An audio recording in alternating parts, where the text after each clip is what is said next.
তখনই ঋষি বোধহয় ওই আয়াসটাকে বকে একেবারে শেষ করে দিয়েছে। কিন্তু এত টাইমস কেন লাগছে? আজই বাড়ি থেকে বের করে দেবে? লাগেজ প্যাক করছে বোধহয়। ও মাই গড! খাও, তুমি বসে আছো কেন? খিচুড়িটা তো শেষই করলে, এরপর মিষ্টিও খেতে হবে। এ বাবা রানা, মিষ্টি যে দেবো খেয়ালিকে বাটিই তো আনা হয়নি। তোমরা এরকম মূর্তির মতন দাঁড়িয়ে আছো কেন বলো তো? হ্যাঁ, এই যে ছোট বৌদি, যাও বাটি নিয়ে এসো, খেয়ালিকে মিষ্টি সার্ভ করবো। যাও যাও যাও। से मुझे ही मिलती है, दही बेटा दही।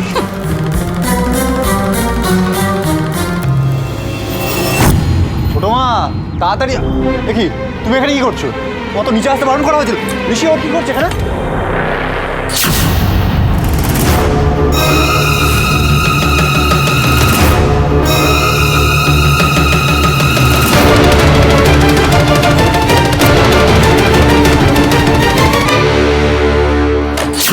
কি হলো?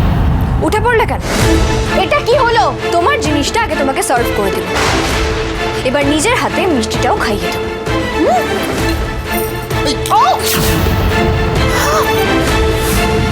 গিলে না, নইলে বিষম লেগে যাবে। এই মিষ্টিটা তোমাকে কেন খাওয়ালাম জানো? সত্যিটা সবার সামনে আসার আনন্দে। জেলে, তোমার সত্যি আমি বের করছি। মনি,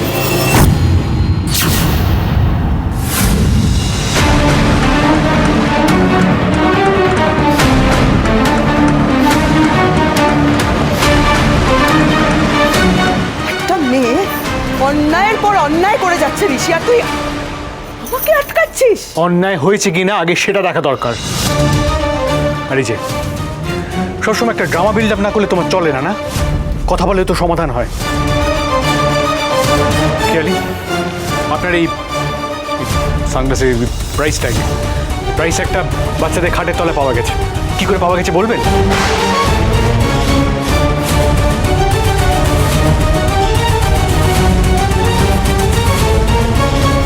এই প্রাইস ট্যাগটা সবসময় কার চশমায় ঝোলে সেটা নিশ্চয়ই সবাইকে আর নতুন করে বলে দিতে হবে না। তার মানে উনি বাচ্চাদের ঘরে গিয়েছিলেন এবং আমার ধারণা উনিই বাচ্চাদের ব্যাগে লাড্ডুটা ঢুকিয়ে এসেছেন।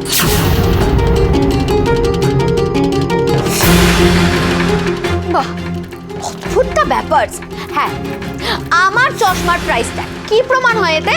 এটাই প্রমাণ হয় যে তুমি বাচ্চাদের ঘরে গিয়েছিলে। অদ্ভুত, আমি বুঝতে পারছি না। আমি একা যাইনি, আমরা সবাই মিলে গিয়েছিলাম লাড্ডুস খুঁজতে। তখন হয়তো চশমা থেকে খুলে গিয়ে থাকতে পারে। আর বাচ্চারা যেখানে স্বীকার করে নিয়েছে যে ওরা এই কাজটা করেছে, তারপরে যত বোকা বোকা কথা হচ্ছে এখানে, এটা বোকা বোকা বক্তব্য নয়। থামো তো, সবসময় খালি ঝামেলা পাকানো।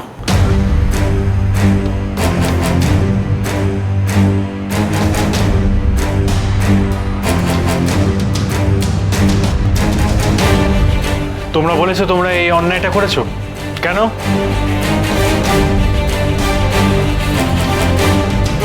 আমার ওপর চুরির দায় এসেছিল বলে ওরা সবটা নিজেদের ঘাড়ে নিয়েছে।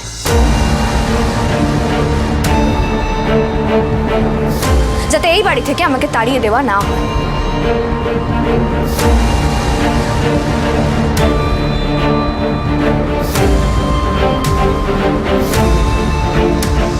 ঋষি, বাচ্চারা চুরি করবে এটা সম্ভব নয়, বরং এটাই সম্ভব যে ঝিল্লি যাতে চলে না যায় তার জন্য এই বাচ্চারা এই দোষের বোঝা নিজেদের ঘাড়ে চাপিয়ে নিয়েছে, শুধুমাত্র ভালোবাসার টানে। আচ্ছা, এসব ইমোশনাল কথা বললে বাচ্চারা ইনোসেন্স সেটা প্রমাণ হয়ে যাবে, তাই না? হ্যাঁ, বিশেষ করে বাচ্চারা যখন স্বীকার করেই নিয়েছে যে ওরা কাজটা করেছে।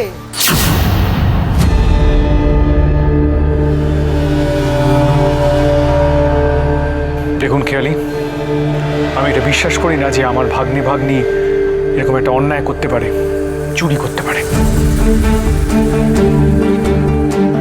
এট দ্য সেম টাইম এটাও ঠিক যে একটা প্রাইস ট্যাগে প্রমাণ হয় না যে আপনি অন্যায় করেছেন।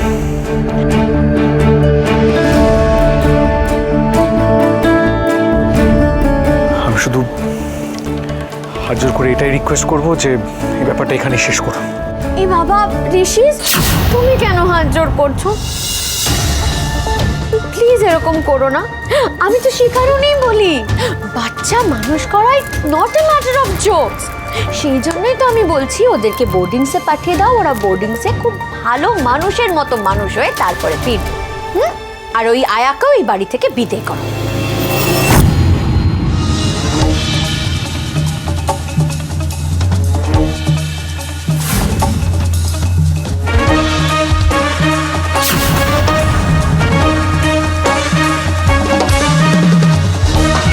Thank you Krish. তোমার এই সবটা বুঝেও যে না বোঝার ভানটা করো না, সেটা আজকে আমি বার করব। চলো।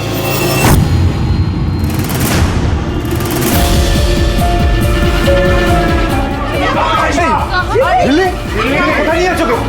দেখি তোমরা কিছু বলছো না, চুপ করে আছো কেন? বলো বলতো কি সাংঘাতিক মেয়ে।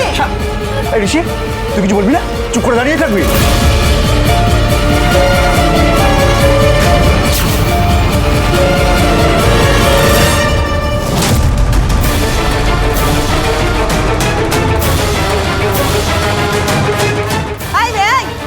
তুমি কিন্তু বাড়াবাড়ি করছো, সব সীমা ছাড়িয়ে যাচ্ছ এবার। সীমা তো অনেকক্ষণ আগে ছাড়িয়ে গেছে। এই হেভি ইজ দ্য ব্যাপারস। কৃষকে আমাকে এমনি এমনি পথ দেখাচ্ছে নাকি? তুমি চাইছোটা কি? আমি তো ক্ষমা চেয়ে নিতাম, ব্যাপারটা মিটিয়ে নিতাম। বাই গড বলছি কংস মামা, ঝিল্লি চৌধুরী অপরাধ না করে কখনো ক্ষমা চায় না, সেটা আপনিও খুব ভালো করে জানেন। আর আপনি একটু আগে বলছিলেন না যে একটা প্রাইস ট্যাগ দিয়ে কিছু প্রমাণ করা যাবে না, আরো প্রমাণ লাগবে। ঠিকই বলেছেন।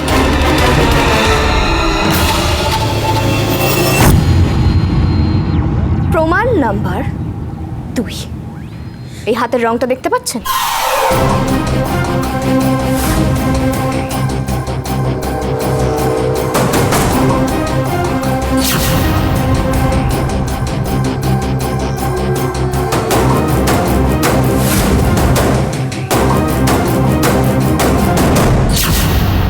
হাতে রং লেগে আছে তো কি হয়েছে, তার সঙ্গে এই ঘটনার কি সম্পর্ক একটু বলবে ঝিল্লি? সেই প্রশ্নের উত্তরও দেবো সিরিয়াল খুশি। তার আগে তোমরা বলো তো, লাড্ডু খুঁজতে আসার সময় এই হেভিজ দ্য ব্যাপার্স কোথায় দাঁড়িয়েছিল? এখানেই দাঁড়িয়ে ছিল। আর ইউ শিওর রানাদা? হ্যাঁ রে, তাই তো ছিল রে। হ্যাঁ, আমারও তো তাই মনে পড়ছে। তার মানে লাড্ডু খুঁজতে আসার সময় এই হেভিজ দ্য ব্যাপার্স যেখানে দাঁড়িয়েছিল সেটা এই চেয়ারের থেকে অনেক দূরে। হ্যাঁ, তাই তো, এখানেই তো ছিল। আমি কোথায় দাঁড়িয়েছিলাম সেটা জেনে কি হবে? কি বলতে চাইছি ঝিল্লি? থ্যাংক ইউ রানাদা কনফার্ম করার জন্য। রানাদা বলল লাড্ডু খুঁজতে আসার সময় তুমি যেখানে দাঁড়িয়েছিলে সেটা ওই চেয়ারটার থেকে অনেক দূর। কি বলতে চাইছো কি তুমি? আমি কিছুক্ষণ আগে মিষ্টিকে নিয়ে এই ঘরে এসেছিলাম ওর ঢোল খুঁজতে, আর সেই ঢোলটা নিতে গিয়েই ওই চেয়ারের রংটা উল্টে যায়। আর সেই চেয়ারে রাখা ব্যাগ থেকেই সোনার লাড্ডুটা পাওয়া যায়।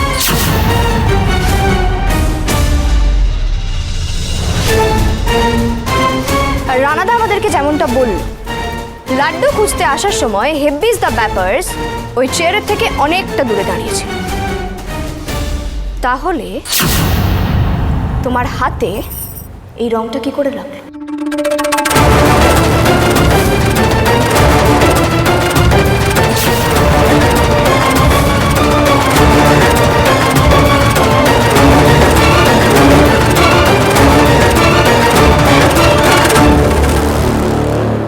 এই রংটা আপনার হাতে লাগলো কি করে?